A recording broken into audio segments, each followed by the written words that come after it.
안녕하십니까. 이번 주에는 제12칙에 동산 화상가 3세건인데 유명한 공안이죠. 마상건으로 그 벽암록에도 실려있고 무문관에도 실려있고, 그런데 선어록 가운데서 어렵기로 유명한 공안의 하나입니다. 무엇이 부처입니까? 질문할 때 동산선사가 마삼건이다. 여기 이제 아주 간단한 공안인데, 우리가 지난번에 벽암록 제7칙에 어떤 선생이 법암물리 선사에게 어떤 것이 부처입니까? 질문하니까 해초선사라는 사람이 질문했죠. 그죠? 그러니까 그대의 이름은 해초다. 이렇게 대답했죠. 이게 부처란 무엇인가라는 질문에 몇 가지 이제 선생들의 입에 어려운 공안으로 전해지고 있는 것이 마상건하고 해초, 그대의 이름은 해초다 하는 공안하고, 또 무문관 21칙에 보면은 운문선사가 간식을 해. 그죠? 무엇이 부처입니까? 질문하니까 말은 동막백이다 하는 간식을이라는 것이죠. 자, 이런 법문들이 선어록 가운데서 어렵기로 유명한 이제 공안들인데, 오늘 동산 수초선사의 마상건도 그 가운데 하나입니다. 교재 우선 보고 한번 보겠습니다. 벽암록 제12칙에는 유명한 동산 수초사상, 동산 양계화상이 있고 동산 수초화상이 있는데 다른 사람입니다. 동산 양계선사는 우남선사의 제자고 조동종의 창시자고, 동산 수초선사는 운문선사의 제자예요. 그 운문의 유명한 수제자죠. 그래서 운문의 법을 이은 동산 수초선사가 어떤 수행생에게, 수행생이 질문하죠. 무엇이 부처입니까? 질문하니까 동산 수초선사는 삼배세건이다. 이렇게 대답해요. 삼배세건이라고 하는 말은 이제 중국의 남쪽 지방에는 옛날에 옷감이 별로 없잖아요. 그래서 이제 조주선사에도 어록에도 뒤에 나옵니다. 삼배 일급권이라든가 삼배 세건이라든가 이런 삼배로서 옷을 짜서 입은 수행성들의 성복을 말합니다.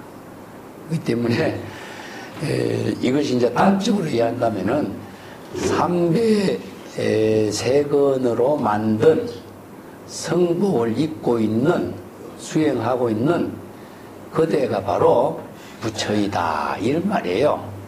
근데 이제 이 말의 뜻을 잘못 이해한 사람이 너무나 많기 때문에 삼배세건하고 부처하고 무슨 상관이 있느냐,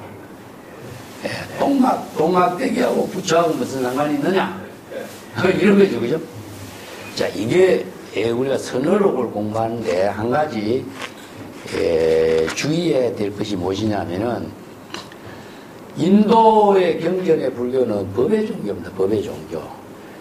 인연법, 연기법, 진여법, 불이법, 제법, 실상법, 아니면 세간법, 출세간법, 전 법이죠. 법이라는 것은 언어의 논리 체계로서 설법한 것을 말하고 있죠. 근데 이제 불교에서 이제 법이라고 한다면은, 대성불교에 와서 법이라고 한다면은 진여법을 말해요. 진여 일심법이 지혜로 이루어지는 법을 설할 때 이것을 출세간법이 되고, 중생이 생사윤회에 고통을 받고 있을 때는 이건 세간법이라고 그래요. 세간법에는 생사윤회법이라고 그러고, 그래서 이제 법을 다 통합해서 일체법이라고 하지만은, 불교에서는 출세간법을 설한 것이지 세간법을 설한 건 아니거든요. 그래서 이제 경전에서는 전부 다 법이라고 한다면 출세간법을 이야기해요. 그래서 이제 법이라고 해서 이걸 중국인들이 이해하기 어렵죠. 그래서 이제 기실론에서는 진여법이라고, 진여일신법이라고, 열애장이라고 이렇게 다양하게 이제 또 경전에서 설하고 있는데, 중국에서는 인도인들이 설하고 있는 논리 체계가 굉장히 중국인들께는 이해하기 어렵죠. 그래서 중국인들이 도라고 하는 말을 써요, 도. 그래서 도는 무엇이냐? 그래서 이제 인도의 법의 종교가 중국의 도의 종교로 바뀌는 거죠. 예.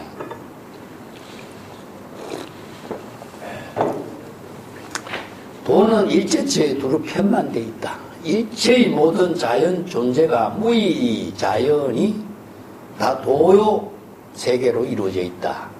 그 인도에서는 제법 실상법이나 중국에서 자연의 모든 존재는 도로서 이루어진 세계다. 이렇게 보는 거죠. 이 때문에 중국인들은 이 의록에서 도를 형이사학적으로 보지 않고 구체적인 사물을 통해서 직접 실행되고 있는 도로서 설법을 해요. 그래서 제가 전에도 이야기했지만 우리가 시부도에서 원상 이야기할 때 구상성 이야기했죠. 구상성. 구체적인 어떤 사물, 사람 이 자체가 바로 도의 묘형이다. 그걸 떠나서 도라는 게 따로 실제로 존재하지 않죠. 이게 구체적으로 뭐냐면 중국인들은 사람이 즉 도의 근본이죠. 이 때문에 사람이 바로 부처로 이렇게 보는 거죠. 이게 사람이 진여일심의 지혜를 실행하는 그가 바로 부처다 이거죠. 자, 이것이 바로 구상성이라고 그래요. 도시적이라고 그러는데 구체적인 사물을 중심으로 해서 도가 작용되고 있는 세계를 바로 선문답으로 제시해요. 이 때문에 이런 언어들이 이제 마상건이다 이런 말로 표현되고 있죠. 교재를 봅시다. 어떤 스님이 동산수초 화상에게 무엇이 부처입니까? 질문하니까 동산수초 화상이 마상건이다. 삼배 옷을 입은 그 대가 바로 부처다. 이런 뜻이죠. 그래서 이 공안은 이제 무문안에도 실려 있고 오등해원 동산전에도 실려 있고 선어록에 전하고 있는데 너무나 유명해서 중국 선성들이 무문안에도 싣고 있고 대서장에도 이것을 제시하고 있죠. 그죠? 그래서 참선 수행자가 반드시 참고하고 이 공안을 깨달아 체득할 수 있는 안목을 갖추어야 선지식으로서 선성으로서의 본분을 이룬다. 그래서 이 공안을 참고하는 사람이 이제 많습니다. 동산수초화상은 운문화상의 제자인데 그 운문화상이 그 동산수초화상과의 그 깨달음의 인연은 내가 고쳐놨죠, 그죠? 예, 무문안 15척에 더 싣고 있는데 교재 180페이지, 교재 80페이지 밑에 써놨습니다. 동산수초화상이 처음 운문선사를 참문했는데 그 운문선사는 어디에 있었느냐 하면요, 중국의 남쪽 지방이에요. 그래서 날씨가 따뜻해요. 그 날씨가 따뜻한 지방이니까 그 지방에는 이제 전부 다 그 삼배옷이라든가 이런 옷을 입는 것이 상식적이죠, 그죠? 그것은 동산수초화상이 운문선사를 참문했는데 수행자로서 참문했을 때에 운문선사가 질문하죠. 어디서 왔는가? 이렇게 질문하니까 사도라고 하는 곳에서 왔습니다. 그러면 사항은 어디서 보냈느냐? 호남 보자사에서 보냈습니다. 그 언제 그곳을 떠났는가? 8월 25일입니다. 그대께 삼돈방을 때린다. 이래 삼돈방. 네. 삼돈방은 이제 형벌이 형벌. 그 국가에서 제일 크게 지은 사람은 1돈방, 2돈방, 3돈방인데 3돈방은 뭐 60방망이 때리니까 곤장 60방망이 때리면 죽는 거죠. 크게 형벌을 내린다 이런 뜻이에요. 그게 동산수초화상이 밤새 내가 무슨 잘못을 저질렀기에 저 선지식이 운문선사가 나에게 삼돈망을 때린다라고 이렇게 벌을 내릴까? 이걸 참고하기 시작해요. 밤새 참고하니까. 그래도 그 뜻을 알지 못하고 그이든 아침 일찍 일어나서 운문선사를 찾아갑니까? 내가 왜 무슨 죄를 지어서 그 삼돈망을 때립니까? 하니까 이 밥통아, 그대가 강서 호남을 그렇게 쓸데없이 왔다 갔다 세월만 보내느냐? 이 한마디에 동산수초선생가 깨달아요. 이게 8월 25일 날 떠나왔다 하는 것은 7월 보름에 해제죠, 그죠? 그러면 한 달, 열흘 동안 뭐 했느냐? 수행성이 해제하고 나면은 여기저기 행각 수행한다고 하면서 세월만 보내는 이런 수행성들이 많잖아요. 이걸 지적한 거죠. 이 때문에 시간을 아껴서 열심히 공부해야 될 사람이 시간을 낭비하지 말라. 이게 바로 무상신속의 법문이죠, 그죠? 그래서 이제 동산수초화상이 운문선사를 칭견하고 깨닫고 나서 운문선사의 종지를 이어받아. 그래서 운문선사가 성중의 왕이라 그래요. 그 성녀 가운데 가장 왕이다 하고 이렇게 칭찬한 사람이 누구냐 하면은 송계 선성들이에요. 이게 수없이 많은 선성이 있지만은 운문선사의 법문이 가장 훌륭한 법문들이 많다. 그 법문을 이은 사람이 동산수초화상이다. 이런 의미죠. 그래서 동산수초화상이 선지식으로서 역할을 하고 있을 때에 동산에서 이제 법당을 개원해가지고 선지식으로 있을 때에 어떤 수행생이 와서 무엇이 부처입니까? 이런 질문했을 때 동산수초화상이 삼배석언이다 이렇게 대답한 거죠. 그 81쪽에 좀 봅시다. 이 부처란 무엇인가? 이것이 바로 많은 불법 공부하는 사람들의 과제 중에 하나죠. 부처는 붓다라고 하는 말이죠. 붓다, 깨달은 자. 그게 중생과 상반되는 언어에 중생은 생사윤회하고 부처는 해탈 열반의 경지를 이룬 거죠. 그렇기 때문에 중생심에서 불심을 깨달은 정법의 안목을 부족한 설법을 할 수 있는 능력을 갖춘 사람, 이런 사람이 이제 부처죠. 그죠? 그래서 여기서는 이제 부처를 보면 불교에서는 법신, 보신, 화신도 이야기하고 있고, 중국 선생들이 이것을 통합해가지고 부처란 무엇인가 이렇게 질문하고 있습니다.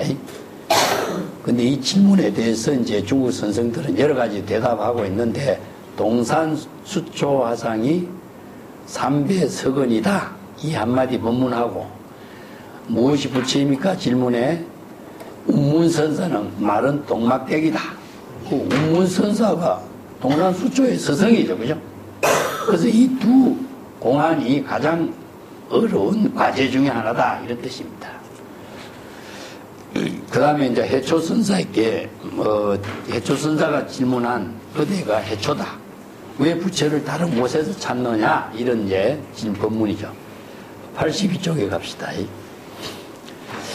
근데 동산선사가 대답한 삼배색은, 이것은 이제 중국의 역사에서 우리가 이제 이 자료를 이제 근거로 제시한 것이 무엇이냐면은, 당나라 세기 시대는 세건의 삼배로서 이제 삼배실 한뭉치로서 옷을 만들었다. 그 운문선사의 비문에도 이제 삼배세건, 그 옷 한 벌감 이런 표현들이 있어요.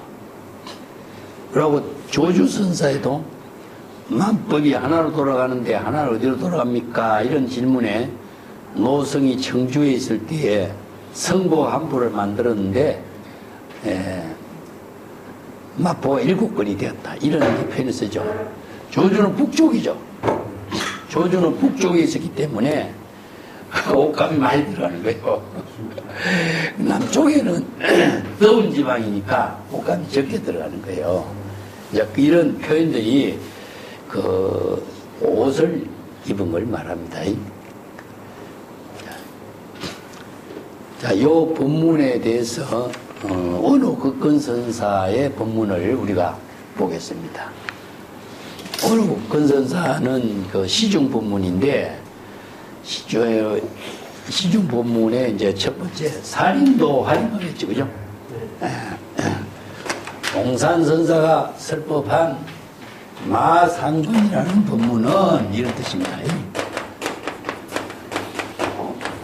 무엇이 부처입니까? 이 한마디 법문에 동산선사는 마상근이라고 했는데 이 마상근이라고 설한 한마디 법문은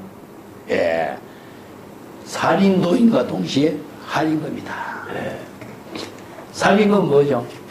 중생심의 번뇌망념을 차단하고 이 수행성이 사량분별하는 중생심의 망념을 차단하고 이 수행성이 정법의 안목으로서 지혜를 실행할 수 있는 능력을 체득했다. 자, 살인도는 향상, 할인금은 향하죠, 그죠? 그래서 이제 살인도 할인금을 제시한 법문이다. 상구보리 하와 중생의 보살도를 이루게 한 법문이다. 이런 의미죠, 그죠? 자, 이렇게 모든 조사들이 설하는 법문은 상고지 풍교요. 상고라고 하는 것은요, 재불조사, 일체의 모든 성현들의 가르침을 상고라 그래요. 중국인들이 상이라고 하는 것은 무시이해로, 고라고 하는 것은 모든 성인들, 이런 의미를 두고 있어요. 그래서 여기서는 상고는 재불조사와 모든 선성들의 풍교, 가풍으로서 설하고 있는 설법으로 제시한 것이다. 이 규는 법칙이잖아요. 재불조사나 선성들이 독자적인 안목으로 가풍으로 제시하는 법문이다. 이런 뜻입니다. 이 살인도 할인금을 동시로 제시할 수 있는 능력을 갖추지 못한다면 선지식이 아니다. 그런데 동산수초선사는 마상걸이라는 한마디로 부처란 무엇인가 이 한마디를 살인도 할인금으로 제시했다. 이런 법문이죠. 그죠? 근데 여기에서 살인도를 논해본다면 어떠냐? 살인도. 살인도는 도대체 어떤 의미로서 이 법문을 설했느냐? 동산선사가 살인도를 설한 것은 한 트럭도 손상하지 않는 것이다. 대상 경계로서 일체의 모든 것을 초월한 입장이다. 한 경계도 중생심의 번뇌 망념 한 트럭까지도 손상한 일이 없는 것이고, 자, 여기서 활임금을 논해본다면, 동산선사가 제시한 활임금의 입장에 본다면 상실실명이다. 그래서 상신실명이란 말이 무엇이냐면은 중생신이다. 중생신을 잃어버리고 중생신으로서의 생명을 잃어버린다. 중생심으로서 생명이니까 뭐죠? 바로 생사 망령을 소멸시킨 것이다. 이런 뜻입니다. 이게 중생심의 생사, 번뇌, 망령을 모두 초월하겠다. 그래서 이걸 바꾸면은 원래 살인금이 상실실명이 되고 활임금이 불상일로가 돼야 돼요. 그런데 이걸 바꾸었어. 그게 늘 자유자재라 이겁니다. 이게 우리가 명이라고 하는 말은요, 우리 오탁학세 할 적에 명은 뭐죠? 명탁이 들어가, 명탁. 명탁은 중생심의 생명이 길어지면은 지혜의 생명이 짧아진다는 이야기예요. 목숨명자. 우리가 임명종시란 말 쓰죠. 원하 임용 명종시 진제일체 제종해 이런 말 쓰죠, 그죠? 명종이라고.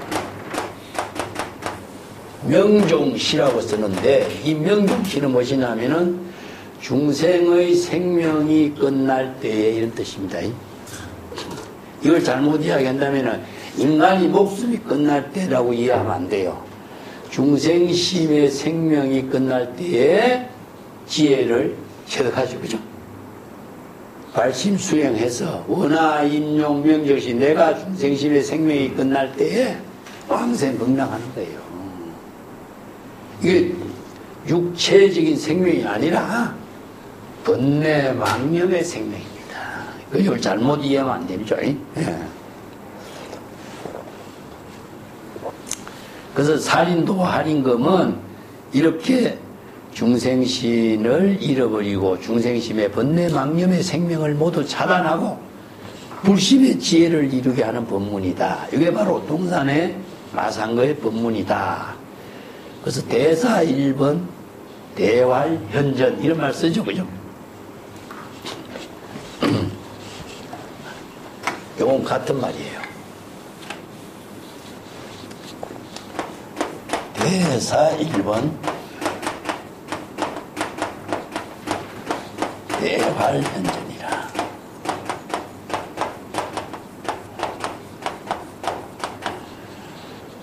대사는 무엇이냐면은 살인도, 대활은 활인가. 자, 요걸 이제 살인도를 대사 1번, 활인금을 대활현전 이렇게 표현해요.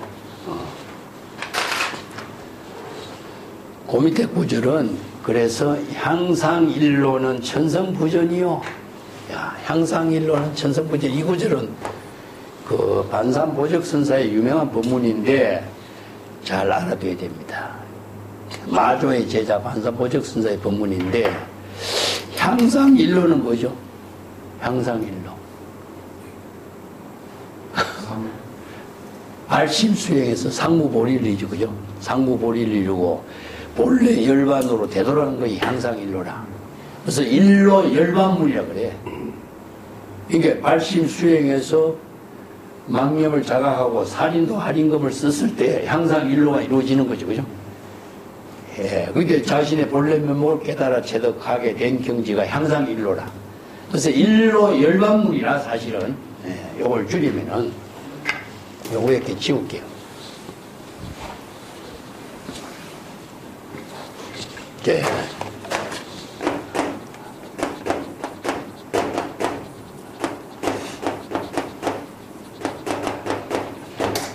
일로 열반문이라고 해서 향상 일로거든요. 그냥 이루어지는 것이 아니라 발심 수행에서 이루어지거든. 그렇기 때문에 살인도 할인금의 발심 수행을 통해서 향상 일로, 일반은 무슨 본래 열반이잖아. 이게 바로 불교, 대성불교의 핵심인 거죠. 근데 소성불교에는 본래 열반으로 되돌아갈 수 있는 근거가 없어요. 그 유식도 없어요. 유식도 본래 열애장 사상을 유식에서는 뒷받침하지 않기 때문에 본래로 되돌아가는 수행 체계가 바바나라고 했죠. 뭐 열애장이 있어야 되잖아. 중생심의 망념을 비우고 향상일로 발심 수행해서 본래 열반으로 되돌아가야 되는데 근거가 없기 때문에 수행이 불법 수행으로 핵심이 이루어지지 않는 거예요. 그래서 일로 열반의 경지를 이루는 경지는 뭐냐? 자각성지와 같다 이거는. 자각성지에서 스스로 불도를 이루는 거거든요. 그냥 이게 바로 열애설이다. 유명한 능가경의 자각성지는 열애선이요 나오죠. 그러니까 자각성조라는 것은 무사도구라. 무사도 스승 없이 홀로. 응?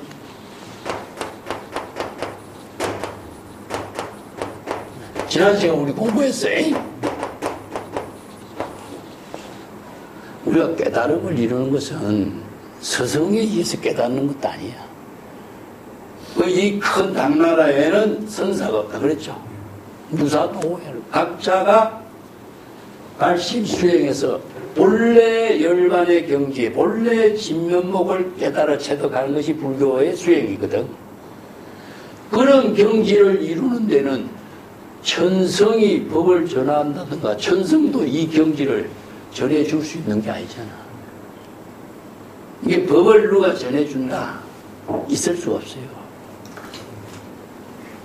그래서 그래서 법을 전한다라는 것은, 전법이라고 하는 것은요, 얻은 것이 없어야 돼. 얻은 것이 있으면 전법이 아니죠. 우리가 뭐 법을 전해줬다, 저번에 받았다 하는 것은, 전해받고 받은 물건이 있다고 하는 것은, 이것은 법이 아니라, 본래 부족되어 있는 본래 면목, 율반, 진여, 자성을 누구에게 전해받겠어요? 그렇기 때문에 천성도 향상일로의 자각성질을 이루는 깨달음, 진여, 본성, 본래 면목은 천성, 수천, 수만의 성자들이라고 할지라도 이 법을 전해줄 수 있는 건 아니야. 네. 이게 바로 무법의 법을 전한다는 뜻입니다. 그래서 무소득, 무소유, 무소득이 돼야 돼. 무덕이 돼야 되는 거지. 무덕이 전법이지 얻은 것이 있으면 전법이 아닌 거야. 본래 부족된 열애장, 진여자성, 불성을 깨닫는 것이 바로 재불이지, 그죠? 이 때문에 마상거는 그대가 바로 부처라는 사실을 깨닫도록 제시한 법문이라. 마상근을 가지고 다르게 사랑 분별하면 안 돼. 이 한마디 법문이 어느 국어선사가 이걸 딱 정리해 준 거예요. 딱, 또 하나. 그런데 수행자들은 애써 어떤 형상을 찾으려고 애를 써. 부처가 무엇인가? 수행자들이 애써서 어떤 형상을 찾아. 어떤 부처를 대상으로 찾는 거야. 이게 바로 수행자들이 안목이 없는 사람들이 많이 헛된 세월을 보내고 있는 거다. 그래서 수행자들이 부처를 구하고 도를 구하고 깨달음을 구하고 선지식을 찾아다니면서 애를 쓰고 있어. 근데 애를 쓰고 있는 모습이 마치 뭐 같느냐 하면은 원숭이가 강 연못 속에 비친 달을 건지는 꼴이다. 유명한 이야기가 열반경에 나오는 거죠. 현우경에도 나오고 열반경에도 나와.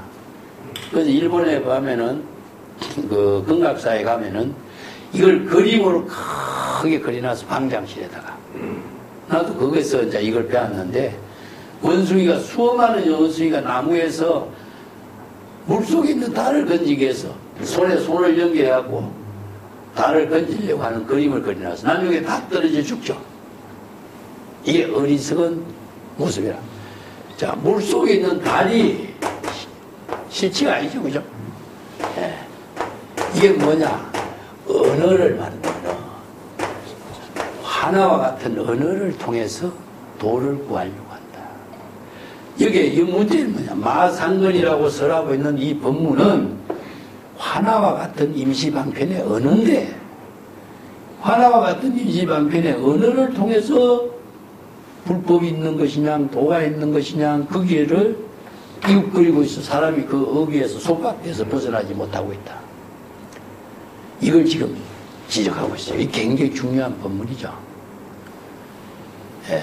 그래서 이 법문의 핵심은요, 뒤에 설두중연의 법문도, 송고 법문도 마찬가지로 여기에 있습니다.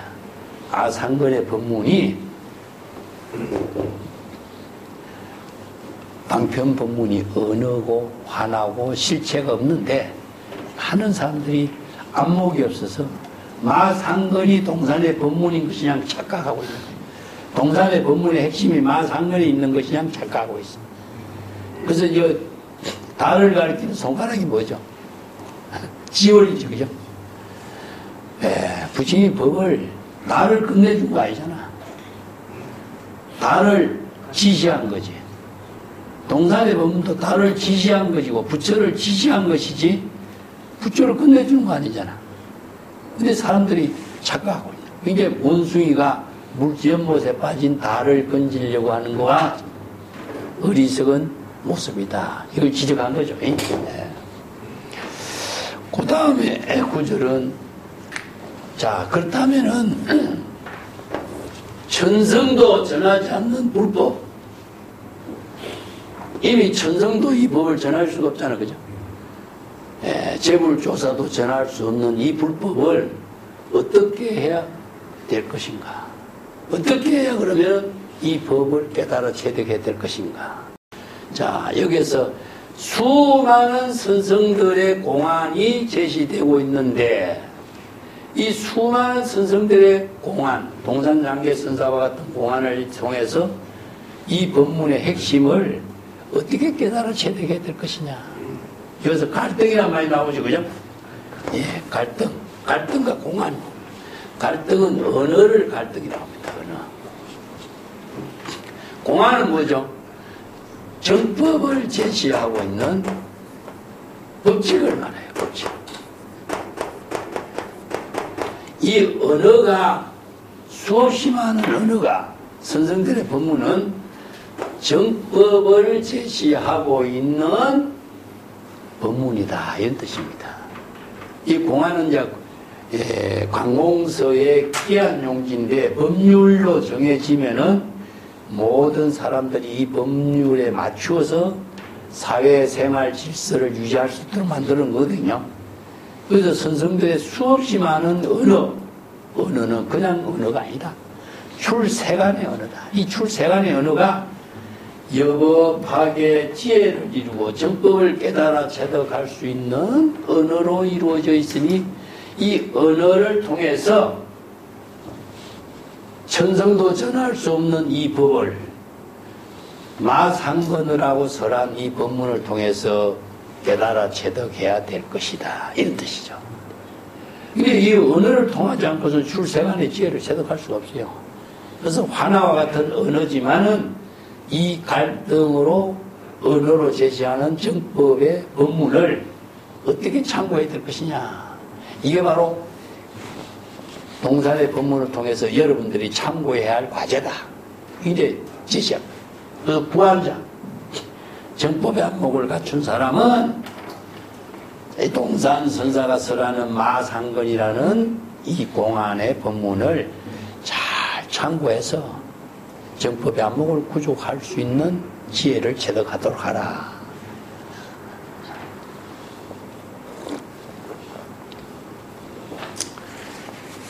이게 이제 원후극헌 선사가 제시하고 있는 공안이죠. 예.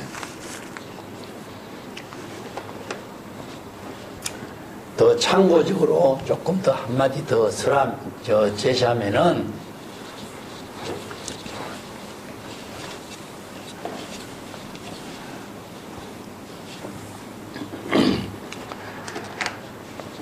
살인도 할인금이라고 쓰죠. 그죠?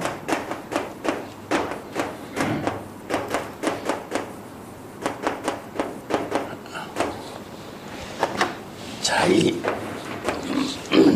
동산의 마상건이 살인도 할인금과 같은데 그 중생심의 번뇌 망념을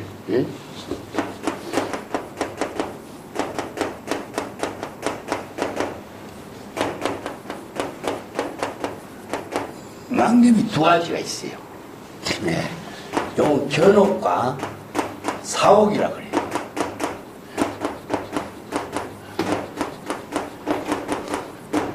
요건 견옥이라는 것은 지적인 착오, 요거는 정의적인 사고, 이렇게 이제 보는데, 지적인 착오는 무엇이냐? 정법의 안목을 갖추지 못한 거죠. 그죠? 예. 정법의 안목을 갖추지 못해서, 자, 다른 말로 한다면 이건 무지무명입니다. 무지무명.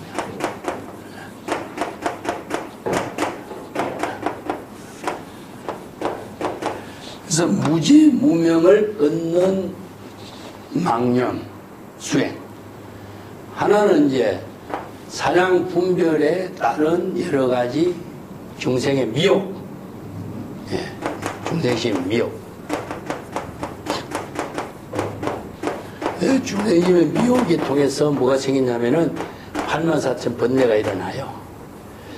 근데 이 견옥을 끊는 것은 우리가 정법을 공부해서 초발심으로 정각을 이루고 자각 성질을 통해서 이루어지는 것은 쉬워요. 예. 견옥은 도노로 이루어져. 도노 변성을 하면은, 자, 이거 초발심으로 발심 수행으로서 견옥은 이루어지는데 사옥은 정의적인 번뇌 망념은 이건 일어나게 할 수도 없고 끊기가 지극히 어려운 거죠. 그래서 이것은 어떻게 끊어야 되냐? 이거는 점차적으로 방편지를 통해서만 이루어져. 그래서 이제 방편지혜를 부족하지 못한 사람은 이 번뇌 망념을 해결할 수가 없어. 그래서 순응경에 이적도노요. 네. 이적도노요.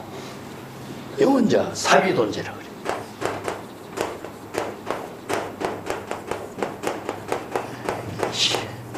시절 인연에 따라서 일어나는 번뇌 망념은 단번에 제거되는 건 아니야. 어떻게 돼? 점수라. 이 점수가 방편의 지혜입니다. 시절 인연에 따라 일어나는 것은 직업력이잖아. 그죠? 직업력이에 시절 인연에 따라서 발생하는 문제는 시절 인연에 따른 방편의 지혜로서 해결해. 그래서 불교의 수행 체계가 자 발심 수행과 방편 수행 두 가지로. 그래서 수행 구조가 여기 내용이 다르죠. 망념을 차단하는 것은 바로 발심 수행으로 이루어져. 그렇지만은 여러 가지 망념을 번뇌 망념의 미혹을 차단하고 바른 지혜로 자신의 본분사를 실행할 수 있는 능력은 방편은 지혜를 통하지 않고서는 안 된다. 이건 왜냐면요. 여기 재미나는 중국 사람들은 그 해석을 해. 연뿌리를 캐는데 연뿌리에는 아주 그 부드러운 그 뿌리가 많다네. 압니까? 잔잔한 뿌리가 많대. 그래서 잔잔한 연뿌리를 제거하는 것과 같이 이렇게 표현해요. 네, 이렇게 점수를 잔잔한 연뿌리를 제거하는 것과 같이 해야 된다. 이런 비유 부분을 해요.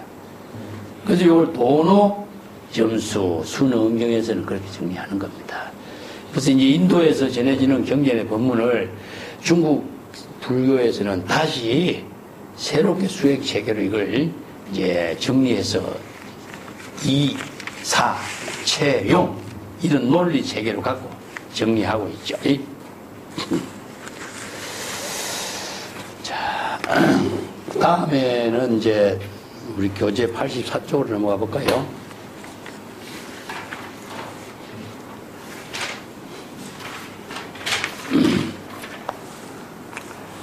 (84쪽에) 보면은 이제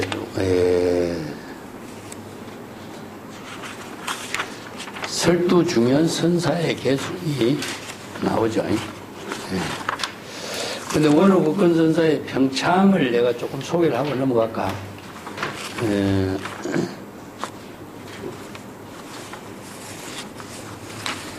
평창에 중요한 법문을 하나 소개를 하고 있기 때문에 이걸 정리 소개하고 넘어갈게요.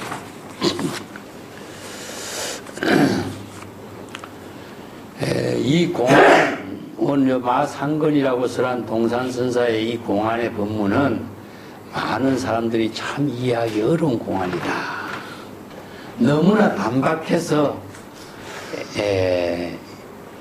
이 제대로 이해하기 어렵다. 이렇게 해서 이제 이 어려운 공안으로 어느 국건선사도 제시하고 있습니다. 그래서 이 잘못 이해하고 있는 사람들은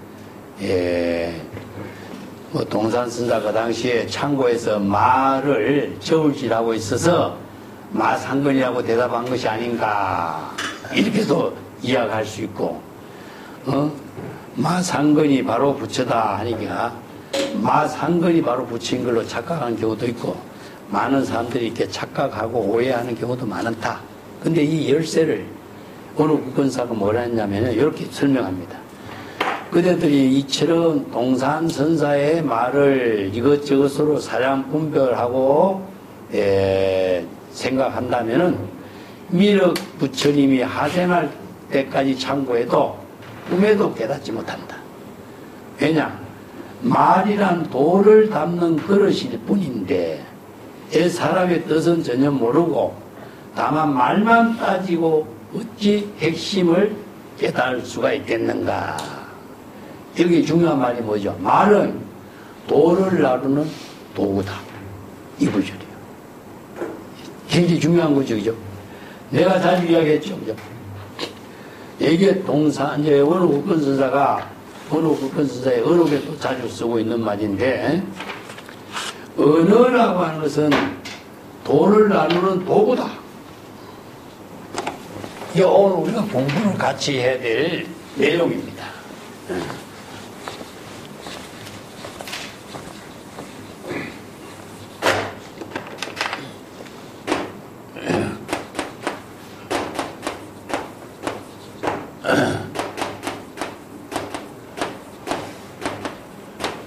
돌을 운반하는 도구다. 재미난 말 했죠. 이게 이제 중국 선생들이 있는 본문들을 요약한 거예요. 이 말의 원어는 그 진관의 하안경소에서도 언급했고, 도잠선사도 지도는 말이 없는 것이고 말로서 도를 나타내는 것이다. 차은현도라고 해요. 차은현도. 이 말을 빌려갖고 도를 나타낸다.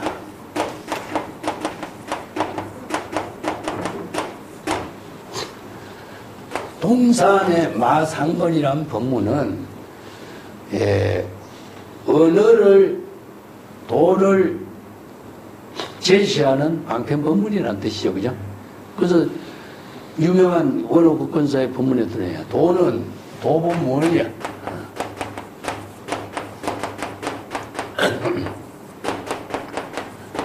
이는 현도다.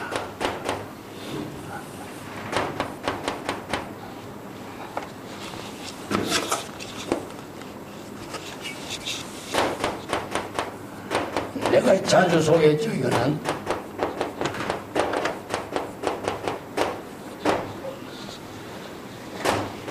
여기서 도하고 언어입니다. 자, 여기서 언어와 도라. 불교에서 말하는 언어는 전부 다 방편법문이에요. 그죠? 자, 이게 성천한 반야경의 법품,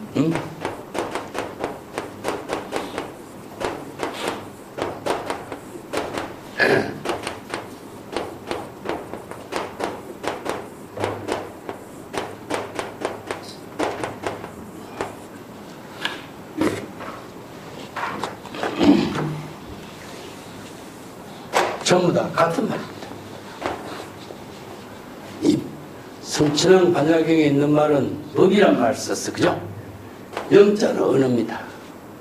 여기서 법이라든가 도는 무엇이냐 하면은 도나 법은 일심이야. 진여일심이에요.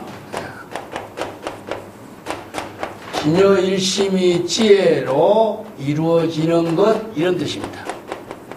진여일심의 지혜를 불교에서 열애라고 얘기죠. 열애라고 하고 부처라고 해요. 그 때문에 부처나 열애를 도나 법이라고 표현하잖아요. 그러면은 부처의 지혜가 이루어지는 도는 본래 언어가 없어. 그렇지만 언어를 통해서 도를 나타내게 하는 것이다. 이런 뜻이죠. 그죠? 이건 맞아요. 진여일심의 지혜로 이루어지는 법, 이게 법이라는 한 글자만 써요. 이게 이제 반야경에서나 유마경에서도 이 법이라는 글자를 중국에서는 도라고 썼지만은 불교에서는 법의 종교예요. 인도에서는 법이 출세가 법입니다. 그냥 법이라고 해서 그냥 무슨 법이라 이렇게 애매하죠. 이해하기 어렵죠. 출세관법이라. 출세관법은 뭡니까? 바로 진여일심이 지혜로 이루어진 거예요. 그죠? 그래서 불교의 경전에서는 세관법을 쓰라는 것이 아니라 출세관법을 쓰래요. 그 출세관법이 바로 진여일심이 지혜로 이루어지는 것이기 때문에 자, 모든 중생이 진여일심의 지혜로 재불열애와 같은 경지를 깨달아 채도록 하도록 설법한 것이 법화경에서 재불의 출세잖아요. 자, 여기 마찬가지야. 일체 중생이 모두 진여일심의 법을 구족하고 있으니 그 진여일심의 법이라는 것은 바로 재불의 방편법문으로서 설법으로 이루어졌다, 이런 뜻입니다. 왜냐? 재불이 이 법을 깨닫고 발견하고 방편법문을 언어로서 설법을 하지 않는다면 이 법이 있는 줄 누가 알고 법을 어떻게 깨닫는고 법을 어떻게 지혜로 본분사를 실행할 수 있는가를 아는 사람이 아무도 없잖아요. 세간의 언어로서는 절대 이 법을 이해할 수 없잖아요. 출세간의 언어로서 이 법을 깨닫도록 하고 출세간의 방편법문으로 이 법을 깨달아서 지혜로 본분사를 실행하도록 제시했죠. 그렇기 때문에 출세간의 방편법문을 통해서 재불의 설법을 배우지 않으면 우리의 법을 알 수도 없고 깨달을 수도 없죠. 있지만은 여기에 가장 중요한 것이만 있어요. 동산의 마상근의 법문이나 화엄경의 10만개송이나 84,000 법문이나 모두 출세간법을 설했지만은 이 출세간법의 언어에 집착하면 어떻게 되겠어요? 결국 중생심이 되는 거예요. 자, 그렇기 때문에 언어를 빌려서 도를 나타냈지만은 이 언어를 모두 초월하지 않으면은 도는 이루어지지 않아. 이걸 뭐라 그러죠? 기실론에서는 이는 견언이라 그래요.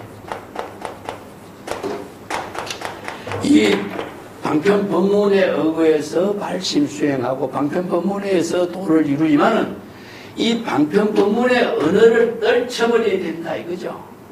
이게 뭐죠? 덕이 많으니라. 도를 이루면은 언어까지도 떨쳐버려라 이런 뜻입니다. 그런데 이 많은 사람들이 이 마상근이라는 법문이라든가 재불의 방편 법문에 언어에 속박되어서 출세간의 법을 하는데 출세간의 지혜를 이루지 못한다 이런 뜻입니다. 그래서 유명한 법문이 이제 일구합두어 이런 법문이야. 선자선자 일구합두어 만급계력을이다.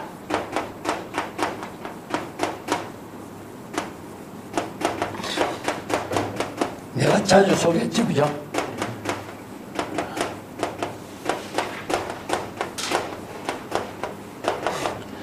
아무리 한마디의 법문이 진실된 법문이라고 할지라도 출세간의 지혜를 이루고 깨달음을 체득하는 진실된 법문이라고 할지라도 이 한마디 말에 내가 속박되면은 만급 동안 영원히 당나귀가 말뚝에 매어있는 꼴이다. 내가 언어에 속박되어서 중생심이 되어서 지혜를 이루지 못한다. 이 때문에 동산의 이 법문도 마찬가지입니다. 마상근의 법문을 설한 의미가 방편 법문으로서의 무엇인가 이걸 정확하게 깨달아 체득해서 언어를 비운 경지가 되어야 동산의 마상근의 법문을 체득할 수 있다 이런 뜻입니다.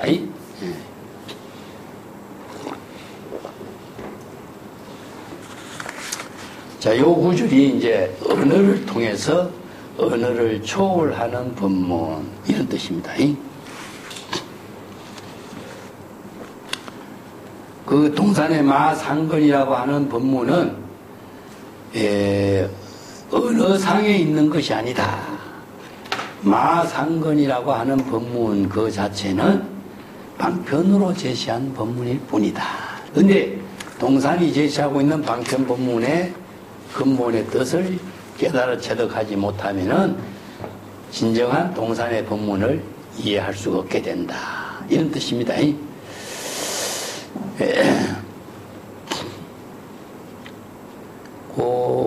운문선사의 그 호뚝이라는 화두에 대해서 오늘 국헌사가 또 설법을 하는데, 어떤 것이 부처의 경지를 초월하고 조사의 경지를 초월한 법문입니까? 이런 법문할 때 이제 운문선사는 호떡이라고 대답해요. 호떡. 재미난 법문하죠, 그죠?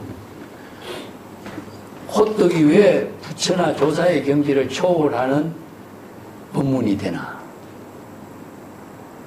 부처가 무엇인가 할 때 마상건이라고 했고, 운문선사는 똥막대기라고 하기도 하고 호떡이라고 하기도 하고, 왜 이런 법문을 했느냐? 호떡도 그렇잖아요, 그죠? 음식이잖아요, 그죠? 그러면 그것을 지금 여기 자기 본분사의 지혜로운 삶을 사는 것이라는 의미죠. 예. 마상건의 옷을 입고 지금 여기 자기 본분사의 지혜로운 삶을 사는 것, 이것이 부처이지 불성의 전체 작용이에요. 그래서 내가 아까도 얘기했지만 인도에서는 법의 종교지만 중국인들은 구상성이라는 거예요. 구상성. 현실 생활에서 지혜로운 삶을 실행하는 것에다가 불도를 두는 거예요.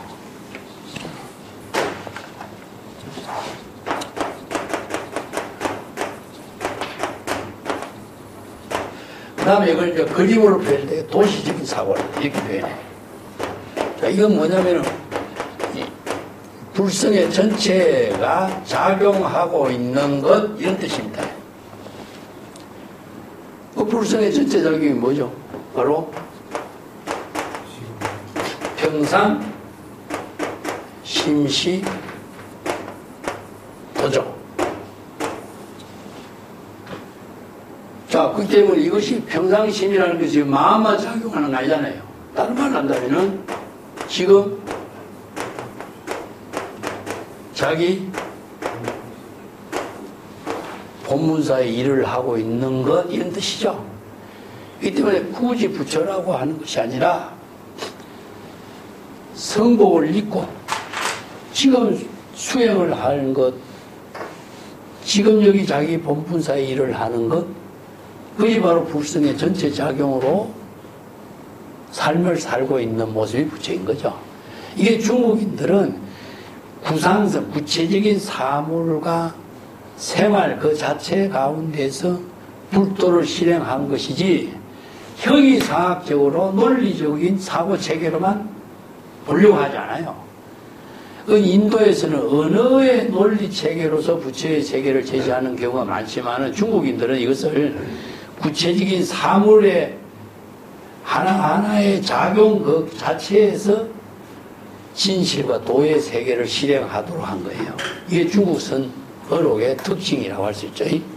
그래서 이제 행주자와 의묵동정이 모두 선이 되는 거죠. 선이라는 것 자체가 하나의 도를 이루는 생명의 작용을 보는 거죠. 하나의 언어로 보는 것도 아니고 형이상적인 철학으로 보는 것도 아니고 구체적으로 지금 여기에 생활하고 있는 것이라는 의미도, 이게 구상성이라는 겁니다.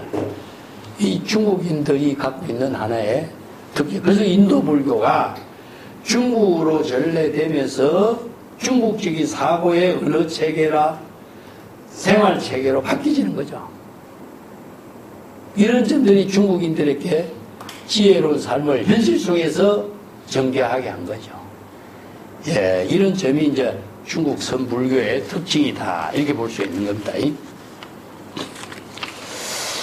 자, 오늘 극근선사의 그 수시 법문을 우리가 전체적으로 봤다면 이제는 설두중현선사 개송으로 이 동산의 마상건의 법문을 한번 보겠습니다.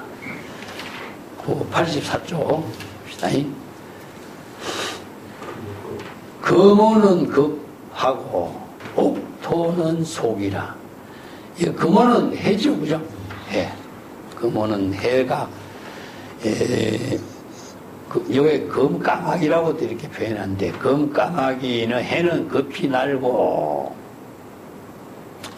여기 이제 무엇이 부처입니까? 라는 질문에 동사는 마상건이라고 했죠. 근데 여기 설두선사가 대답하는 거예요. 자기가 자신의 안목에서 개송으로 이 법문을 쓰라고 했어요. 왜 그 태양을 금까마귀라고 했죠? 옛날에 중국에 옛날에는 태양 가운데는 다리가 3개 가진 까마귀가 삼족주라. 다리를 3개 가진 까마귀가 살고 있다는 전설을 지니고 있어요. 그래서 이제 그 뭐라 그래? 태양을. 그럼 달은 뭐죠? 바로 옥도라 그러죠. 그 달에 토끼가 살고 있다는 전설이죠. 그래서 이런 언어적인 표현을 씁니다. 그래서 금까마귀는 급히 날고 옥토끼는 빨리 달아난다. 자, 이건 뭐죠? 동산의 법문은 정광석화와 같다. 이건 시간 말이잖아요. 시간은 잠시도 정체하지 않고 작용하고 있는 그런 모습이죠. 예. 그래서 설두중현선사는 동산의 마상문이라고 설한 이 법문 그 자체를 시간적인 입장에서 사량 분별이 개입되지 않고 적시에 일심의 지혜로 이런 법문을 설한 것이다 라고 이제 평가를 하고 있는 거죠. 예. 자, 수행성의 질문에 멋지게 이제 응수한 것이 뒤에 나옵니다. 예. 그 다음에는 선응 하정유 경촉이요. 여기서 선응이라고 하는 말은 그 수행자의 질문에 잘 응했다 그런 의미죠. 예.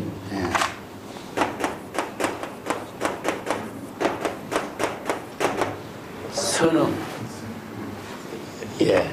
요거 선이라는 것은 성근 방편이라는 뜻입니다. 성근 방편.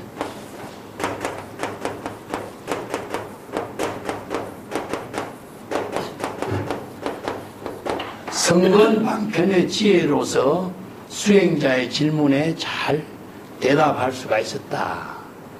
예, 그런 의미로 응수했으니 동산양계 선사가 마상근이라고 대답한 말은 경솔한 대답이 아니다. 수행자의 질문에 합당하게 여법하게 설법한 질문이다. 이제 대답이다. 이런 뜻이죠. 그 다음에 전사투기란 말인데 이 구절은 우리가 공부지를 좀 해야 돼요.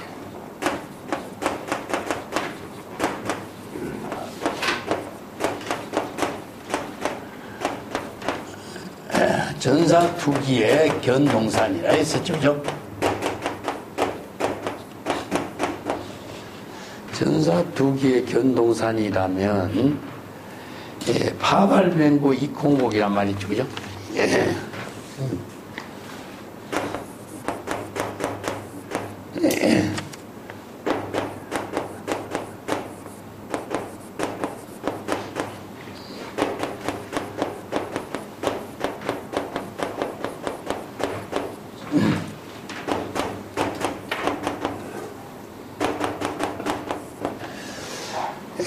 이 구절은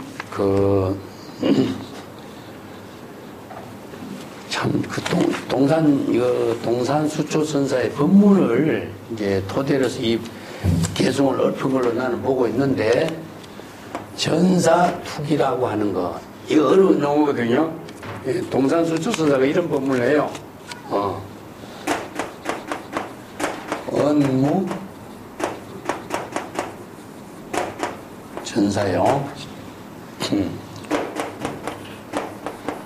업을 투기다 이런 말씀입니다.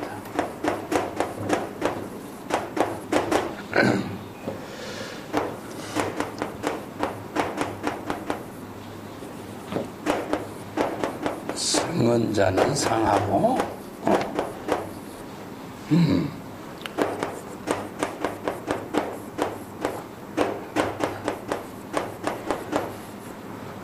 최후자는 미하다.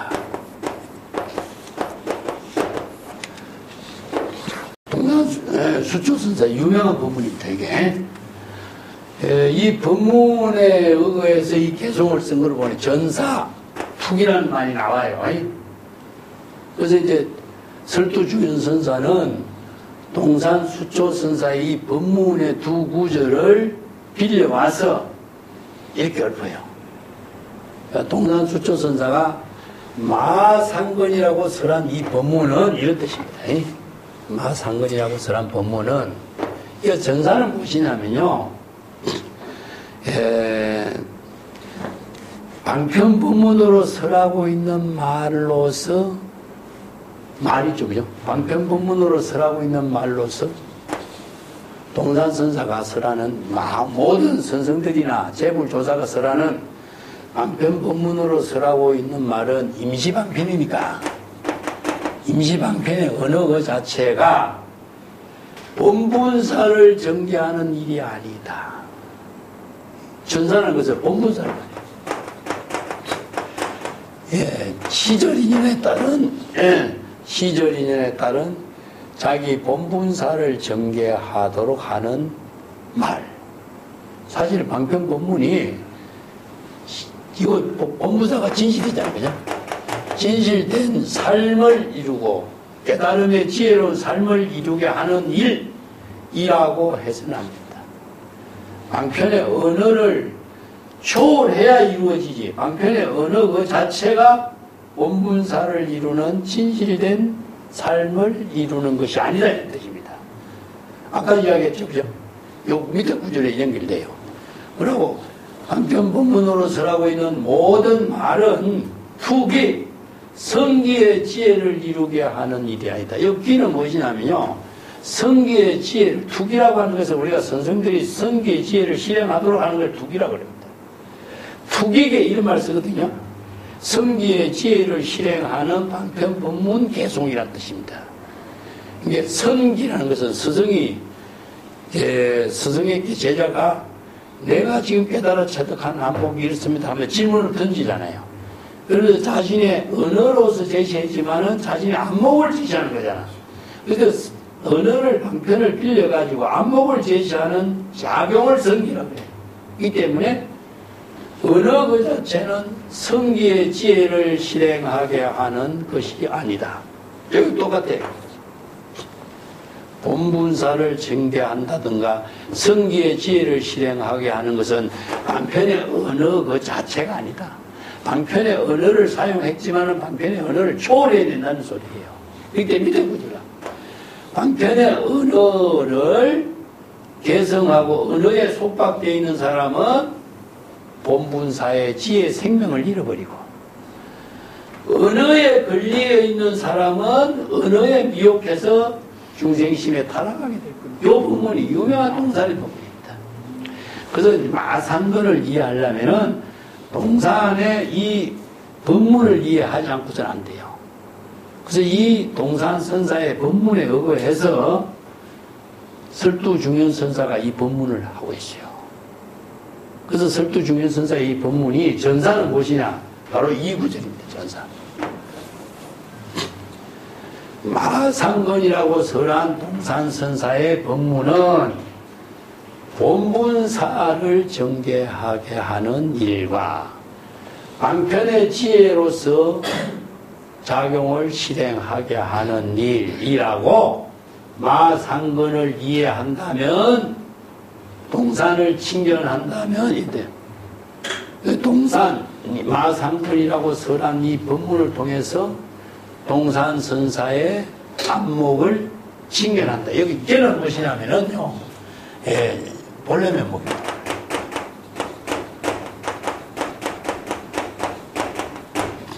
친견하다, 진면목을 친견하다 이런 겁니다.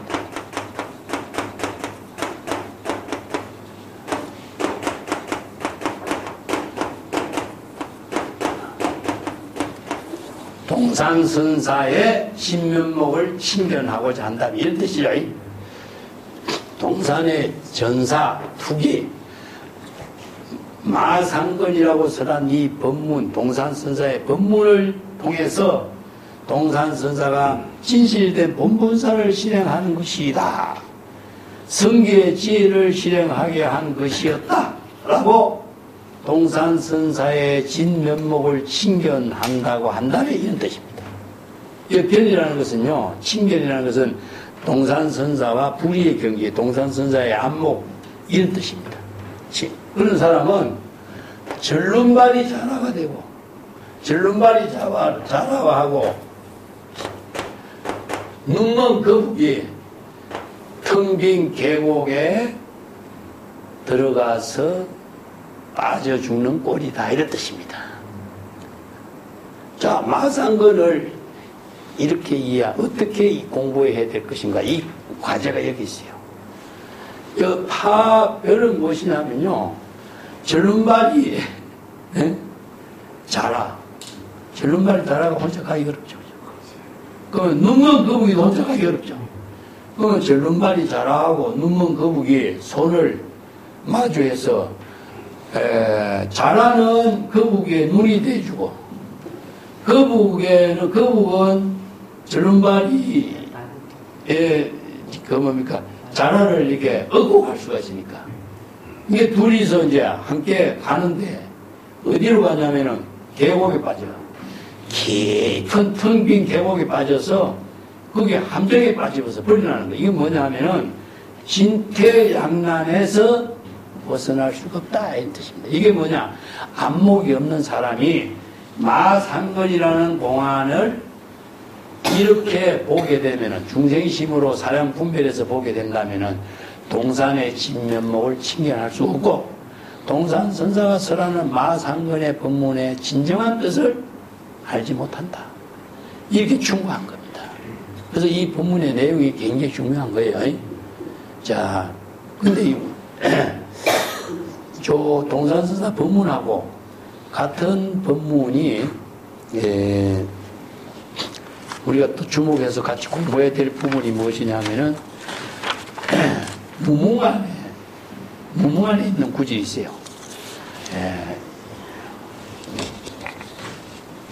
이건 지우고네, 다시 할게.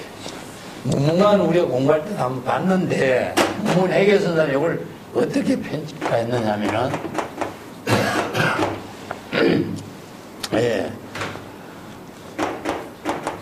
돌출마상건,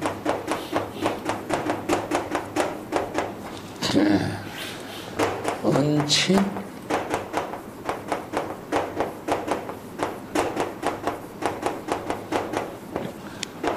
갱치며,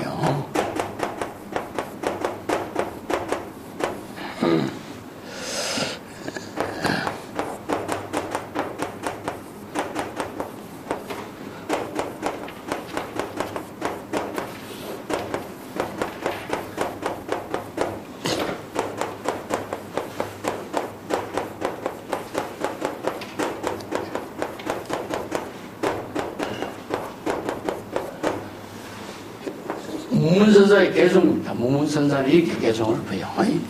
무문만 우리 공부했을 때 봤지만은, 무문회계선사가 동산양계선사가 마상건이라고 설한 이 법문은 마치 무엇이냐, 사방합선이다.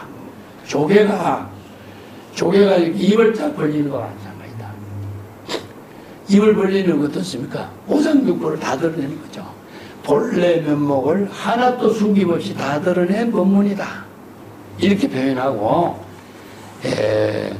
만약에 동산의 진정한 경지를, 진면목을 깨달아 체득하고자 한다면은 다음 개송을 잘 통해 보시오, 이런 내용이에요. 어떻게? 돌출. 동산선사가 무엇이 부처입니까? 라는 질문에 갑자기, 이건 찰나에 사량 분별도 하지 않고 바로 마상건이라고 대답했다. 그런데 동산선사가 설한 마상건이라고 하는 이 말은, 이 법문은 이 뜻입니다. 친이요. 친은 무엇이냐? 바로 진여일심의 지혜다. 이 친이, 친견이란 말 쓰죠, 그죠? 친견은 진여일심입니다. 진여일심의 지혜를 친이라고 그래요. 이 선언록에서. 아까 했지만 여기 칭견이란 말이 진면목, 본래 면목 전부 칭견입니다. 그러면 이제 중생심은 무엇이냐면 소라 그래요. 소.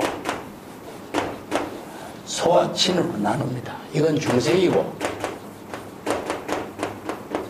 친은 바로 진열심의 지혜라. 그래서 이제 칭견은 삼세열애가 똑같이 일체가 돼야 돼. 진열심의 지혜를 이루어야 일체가 돼요. 삼세열애 일체동이라 쓰지, 그죠? 삼세열애가 모두 출세간 지혜를 이룬 진여일심의 지혜를 구족했을 때 일체가 되는 거예요. 그래서 이제 삼세열애 일체동 이렇게 표현하는 거예요. 그래서 무문회계선사는 이렇게 평가를 합니다. 동산선사가 마상건이라고 설한 이 한마디 법문은 진여일심의 지혜로서 이루어진 법문이다. 이 친이에요. 이게. 근데 동산선사가 말로서 마상건이라고 하는 그것도 진여일심의 지혜이지만은 동산선사의 뜻 역시 친이다. 이렇게 표현해. 그 뭡니까? 요거는 의는 마음이죠. 나라고 마음이 모두 진여일심의 지혜로 이루어진 법문이다. 이것은 중생심의 사량 분별이 개입하지 않고 바로 일심의 지혜로 본분사로 방편해지. 아까 선응이라 썼죠, 그죠? 수행자의 질문에 훌륭하게 방편의 지혜로 응답했다. 선응 똑같아요. 이게 동산선사의 마상건이라는 말은 방편 법문도 진여일심이요, 마음도 진여일심으로 설한 법문이다. 이런 뜻입니다. 여기서는 추워도 중생심의 사량 개입이 없다. 그런데 만약에 수행성들이 찾아와서 이 동산선사의 마상건이라는 이 법문에 대해서 이러쿵 저러쿵 옳고 그런 시비 분별을 한다면은 이 사람은 사량 분별하고 시비하는 중생이 될 것이다. 이렇게 평가해요. 여기서는 마상건을 갖고 중생심으로 사량 분별하지 말아요. 마상건의 법문의 진정한 의미를 깨달아 철학해야지. 이 말을 가지고 사량 분별하고 사량 분별해서 망상을 일으키지 말라. 이런 법문이죠.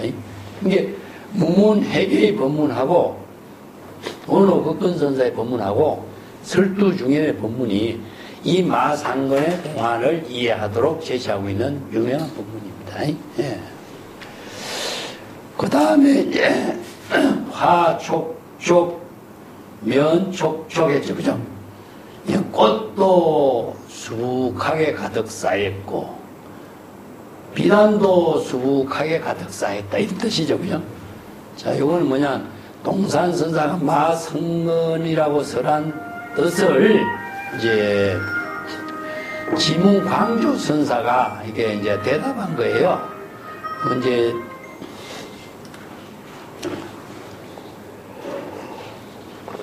요 뒤에는 이제 원호극건선사의 평창에도 설명을 하고 있는데, 어떤 그 수행승이 지문광조선사에게 동산선사가 마상건이라고 대답한 뜻이 무엇입니까? 하니까 지문광조선사가 꽃도 수북하고 비단도 수북하다 이렇게 표현했어요. 그리고 그 뜻을 잘 알지 못하겠습니다 이렇게 대답하니까 남쪽에는 대나무가 있고 북쪽에는 나무가 많지 이렇게 대답하는 거예요. 여기 이제 꽃도 화촉촉 면촉촉, 남지에는 죽이요 북지에는 목이다 했죠, 그죠? 요 구절이 이제 같이 연결되어 있어요. 이건 이제 무슨 의미로서 이 개송을 썼느냐 하면은, 물론 동산선사의 마상건 법문에 대한 그 광조선사의 법문을 수용해서 설두중현선사가 그 광조선사의 법문을 여기서 인용한 거죠. 여기서 꽃도 수북하고 비단도 수북하다. 이건 뭐죠? 바로 꽃이 수북한 것은 어디 봄이죠, 봄. 비단이 수북하다. 이것은 무엇이냐? 바로 모든 살림살이가 넉넉한 모습이죠. 그죠? 남쪽에는 대나무, 북쪽에는 나무. 얘는 남쪽은 대나무가 많죠. 중국에. 북쪽에는 추우니까 대나무가 안 살죠. 이게 뭐냐면은 시절 인연에 따른 자연 법위의 세계를 표현해요. 예.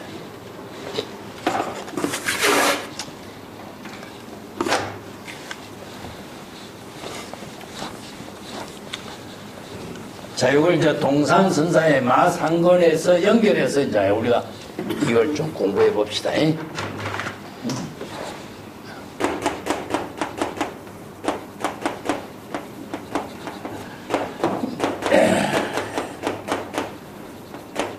시절 인연의 본분사로 봅시다. 언제? 이게 바로 지금 여기 자기의 일이죠. 시절 인연의 본문사는 지금 여기 자기의 일인과 동시에 시절 인연이니까 제법 실상과 같아요.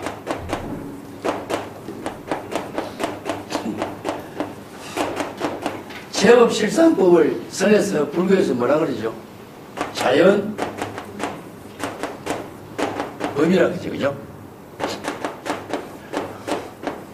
자연 법위를 이게 수료하기라고 그럽니다. 수료하기.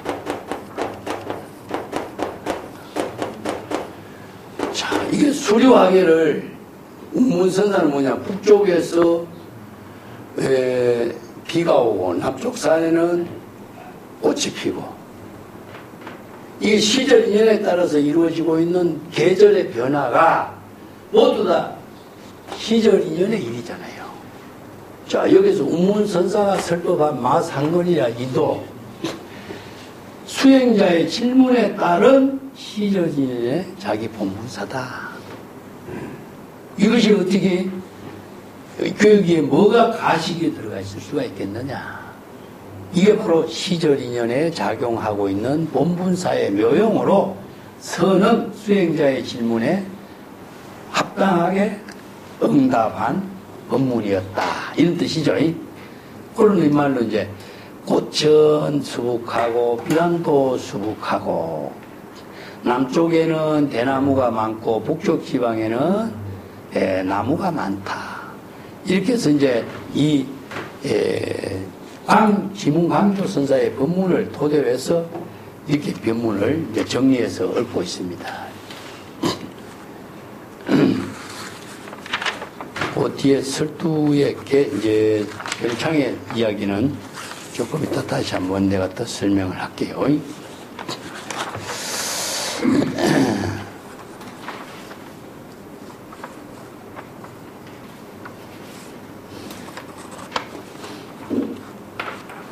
자, 그 밑에 마상건이라고 하는 방편 법문으로 설한 동산의 경처를 여러분들이 칭견을 하려고 한다면은 언어로 칭견해서는 안 된다. 언어로 설한 동산 법문의 안목으로 칭견해야 된다. 이런 뜻이죠. 이게 여러분들 많은 사람들이 언어로 가지고 동산을 칭견하려고 하니까 잘못 볼 수 있다. 그리고 이제 언어로서 보지 않고 동산선사의 본분사의 일로서 보는 것을 지금 이렇게 표현하고 있습니다. 방편법문으로 설한 본분사의 본래 면목으로 동산선사를 칭견해야 된다. 그래서 제법실상이라든가 이게 제법실상이라고 하는 이 자체를 법학기에서 이야기하죠. 그죠? 이걸 이제 모든 제법이 다 진여법으로 이루어졌기 때문에 그래. 진여 자체로 이루어져 있어요. 그래서 기실론에서는 이걸 이제 진여 자체상 6가지 의미로 정리하는 거예요.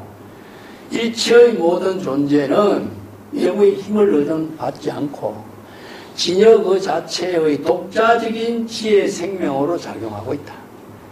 그리고 상라가정이라든가 자성청정심이라든가 공덕행을 부족하고 있는 것을 전부 다 표현하고 있죠. 그죠? 그것이 바로 제법실상이라고 해요. 실상이란 진실이라는 뜻입니다.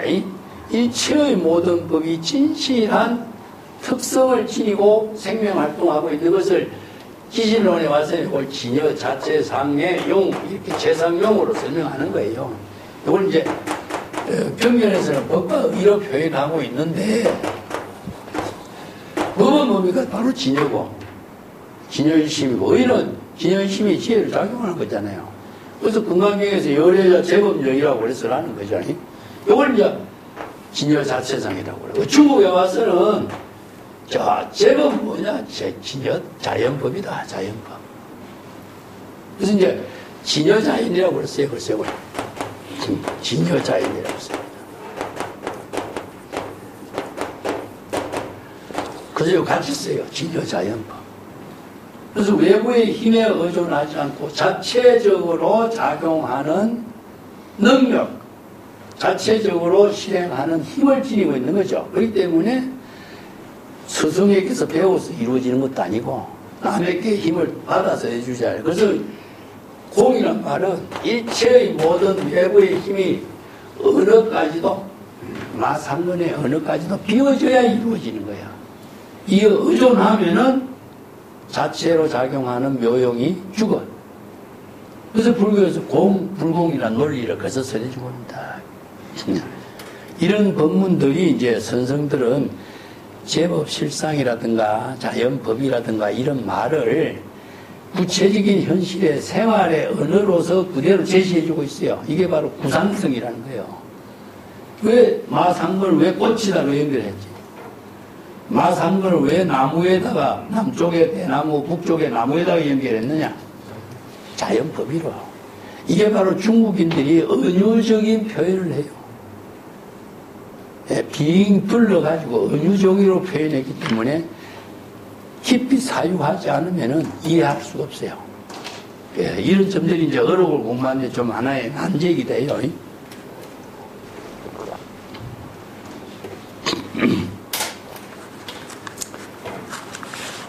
그 다음 구절에는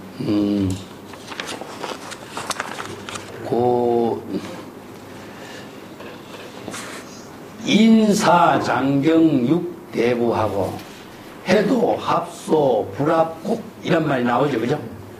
이제 장경 선사하고 육경대부의 만남을 생각해보니, 해상해보니 이런 뜻입니다. 네, 해도 합소 불합곡, 도를 아는 자는 반드시 웃어야지 울지 말아야 한다. 이런 뜻이죠. 이 말은요, 고사가 있어요. 고사가 무슨 고사가 있었냐 하면은, 그 뒤에, 오늘 우권에서도 언급을 하고 있는데, 원래 이 두 사람이 누구의 제자냐 하면, 왜,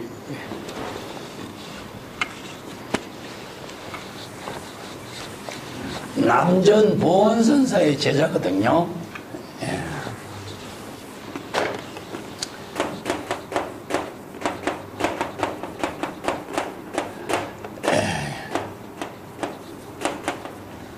이게 육경대부라고 하는데, 남전의 문화에 참선 수행한 거사입니다. 유명한 거사예요. 그 다음에 이제 장경선사는 장경이 여기 장경이 해흥 아니고 이제 남전 선사의 제자 장경이 또 있어요. 예. 근데 이 두 사람의 만난 인연을 통해서 이 고사가 이제 이루어지고 있는데 유명한 고사죠. 예. 이걸 이제 원호 국분 선사는 어떻게 소개를 하고 있느냐 하면요.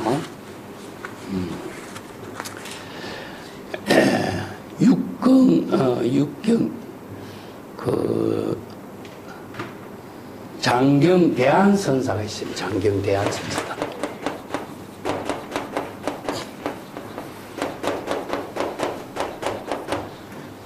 그래서 남전의 문화에 유명한 그 거사, 하고 장경 대원 선사하고 그 대화를 이제 중심으로 이루어지고 있는데, 이것을 이제 설두중현 선사는 이 고사를 해상해 보는 거예요. 도를 아는 사람은 어떻게 될 것인가. 이걸 지금 이제 여기서 개성을 엎었는데, 장경 선사와 육경 대부에 만나서 이야기하는 것을 내 해상해 보니까 반드시 웃어야지 통곡해서는 안 된다.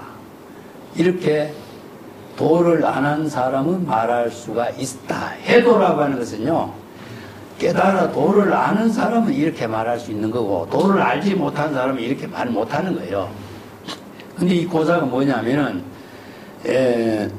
육경대부가 선주 관찰사가 되어가지고 남전선사를 이렇게 참문했는데, 그때 남전선사가 돌아가셨어. 그래. 그런데 그래서 남전선사가 입적했다는 소식을 듣고 절에 가서 이제 제를 올리게 되는데, 육경대부가 얼굴대고 웃은 거예요. 그러니까 원주가 남전선사와 육경대부는 사제지간이 아니냐, 스승과 제자 사이인데 어떻게 스승이 돌아가신데 그렇게 웃을 수가 있느냐 하니까, 그렇습니까? 그대가 한마디 도덕 적국하리라, 이런 말씀이에요. 도덕 적국.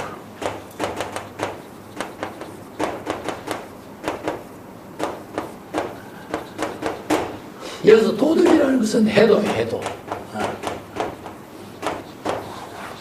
한마디 정법의 안목으로 지금 여기 여법하게 한마디 정법을 제시한다면은 내가 곡을 하겠습니다, 이렇게 한 거예요. 원주에게. 이 한마디가 나오고. 근데 이 원주가 안목이 없어갖고 아무 말 하지 못해. 대답을 하지 못해. 그러니까 육경대부가 아이고 창천가리에요. 중국에서는 아이고 하면서 선사가 스승이 떠나셨구나. 그러니까 이제 그 이후에 장경 스님이 이 말을 듣고 대부는 웃어야지. 장경 선사가, 육경 대부는 남전 선사가 돌아가신 그 장례에 참석해서 제를 지내는 그 자리에서 웃어야지 통곡해서는 안 된다, 이렇게 이야기. 웃어야지 통곡해서는 안 된다. 근데 원주는 대답을 못했잖아. 근데 장경 선사는 대답한 거예요. 그래서 웃어야지, 울면 안 된다, 이렇게 대답해요. 재미난 말이죠, 그죠? 왜 이런 말을 했을까? 자, 여기 마상근하고 연결해야 돼, 이걸. 이 고사를 연결해 봐야 돼. 자.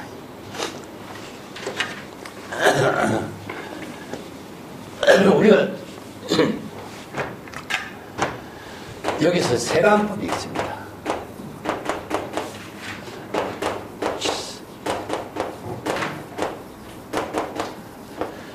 육경대부는 세속인이잖아요, 그죠? 근데 이게 육경대부가 원주에게 정법의 안목을 부족해서 한마디 할 수 있는 능력을 나에게 제시해 보시오 하면은 나는 울겠다 그랬어. 근데 원주가 대답을 못한 거야. 근데 장경선사는 뭐냐? 대답을 했죠. 웃어야지 울지 말아야 된다 그랬지. 육경대부가 웃은 말을 가지고 장경대사는 웃어야지 울지 말아야 된다 그랬어. 그지? 자, 여기 세간법에서는 우는 거잖아, 그죠? 곡을 하잖아. 그러면 출세간법에서는 웃어야지, 이제 뭡니까? 웃음으로 이야기할 수 있는 거다, 이지, 그죠? 이 문제가 안목을 제시하고 있어요. 안목이 있는 사람이라면 어떻게 될 것이냐, 이거예요. 자, 우는 것은 세간법에 따르는 거잖아. 그럼 원주는 세간법에 따라서 왜 선사가 돌아가시는데 울지 않고 웃느냐 이렇게 대답했잖아. 원주는 세간법에 따른 사람이기 때문에 안목이 없어. 그래서 육근대부가 그대가 출세간법의 지혜로서 한마디 이른다면 내가 울겠다 그런 거야. 근데 대답을 못했거든. 근데 장경서사는 뭐라 그랬죠? 반드시 웃어야지 울지 말아야 된다 그랬잖아. 그런데 반드시 웃어야 되는 것은 세간법이라고 할 수 있나? 출세간법이라고 할 수 있나? 예? 자, 이것은 세간법의 울음을 벗어나게 하는 법문이지, 그지? 그렇잖아. 반드시 웃어야지 하는 법은 없잖아. 그래서 이 문제가 안목 있는 사람하고 안목 없는 사람하고 차이가 나타나요. 그래서 세간법에서 원주의 한 말은 세간법을 초월하는 이것은 뭐냐? 안상합도라.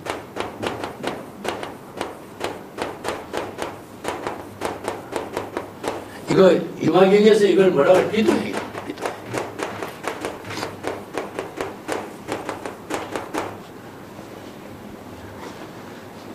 비도행이라고 그래. 세간법을 벗어나는 세간법의 상례에 따르는 것은 세간법의 중생심의 사고죠. 그 원주가 출가인으로서 세간법에 따르고 있는 모습을 세간인인 육근대부가 볼 적에는 뭡니까? 출가인답지 못한 모습을 보이잖아. 그러니까 찔버리고 정목을 찔버리고.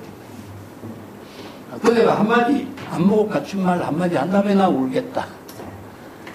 그래서 이제 육근대부는 웃음으로 스승의 장래 제에 출세간적인 지혜로 애를 올린 것을 말해. 근데 장경선사가 그게 맞춰서 이제 대답한 거예요. 에이, 그런데 재미난 말이 있어요. 그 밑에 맨 마지막에 설두중현선사가 이라고 한마디가 이 원문을 봐. 개송에 원문 이가 있어. 이가 응? 이 한마디를 써놨어.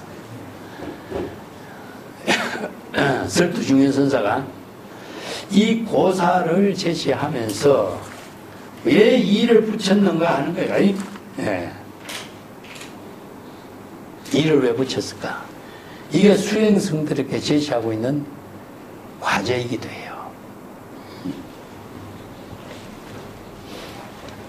자, 여기에 육근대부와 장경이 웃는 거와 울어야 되는 거와 웃어야 되는 거 하는 문제점을 제시했죠. 그지? 하나는 소위 말해서 세간법이고 하나는 출세간법이라고 단정할 수 없지만, 그지? 그런데 곡을 모두 초월해야지 이런 뜻입니다. 수행자는 세간법이나 출세간법까지도 초월할 수 있는 능력을 갖춰야 된다. 세간법에 따르지도 말고 출세간법에도 따르지 않는다. 이게 뭐냐? 마상건이라는 언어에 속박돼서는 안 된다. 여와 연결시키는 거예요. 설두의 안목이 얼마나 대단한 사람이냐. 자, 마지막으로 이게 우리말로는 이걸 뭐라고 번역할 수가 없어. 이게 이런 말 쓸까? 돌 이런 말도 쓰고 혀차는 소리도 나고 이런 그 일체의 모든 언어를 초월한 경지에서 이런 의미를 두고 있어요. 이것은 이제 세간법이나 출세간법이나 웃음이나 울음이나 이 두 차별 경계까지도 초월할 수 있는 능력을 갖춰야지 이런 의미예요. 그래서 설두중현선사 마지막 본문이야. 그래서 이 마상건어가 연결해야 돼. 네. 자, 이 때문에 설두중현선사의 본문하고 원어법권사의 본문이 마상건이라는 이 동산선사의 본문을 완전하게 이해할 수 있도록 살려는 거예요. 그래서 어록을 공부할 때 이런 안목 있는 사람의 이 본문을 곁들이지 않으면은 이 본문을 전부 오해를 하는 거예요. 자기 마음대로 생각해 볼 수가 있어요. 예. 자, 오늘 여기까지 하도록 하겠습니다. 감사합니다.